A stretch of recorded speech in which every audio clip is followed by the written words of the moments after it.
norite parduoti savo turtą brangiai ir greitai, tai įmanoma padaryti. Tik tais tas brangiai nebūtinai yra taip, kaip jūs svajojate. Brangiai tai reiškia daugiausiai, ką galima gauti šiandien iš rinkos. Matai, suprantu, kad geriausia kaina, brangiausiai įmanoma kaina, geriausiai įmanoma kaina, ne, būtų taip. Tai įmanoma padaryti yra su daug reklamos, ne su kažkokios ten įprastos agentūros, ten vienu agento asistentu, kur padėlioja 2 skelbimus, įdeda ir laiko metus laiko.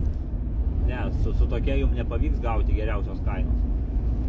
Geriausią kainą galite gauti tik tai su komandiniu reklamavimu, kada grupė žmonių grūda skelbimus, per kur tik tais, per visus socialinius tinklus, per skelbimus, per laikraščius, per viską.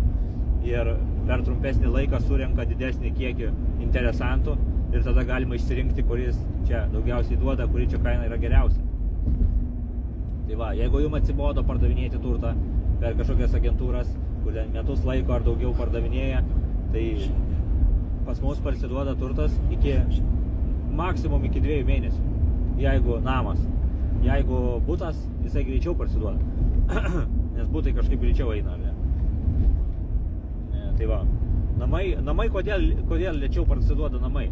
Todėl, kad savininkai visada linkę yra pervertinti savo turtą ir su namais jie susigaudo kainoje žymiai ilgiau ir kad nusistatyti kainą reklamavimo būdu, stipriai reklamuojant ir renkant pasiūlymus, reikia truputį daugiau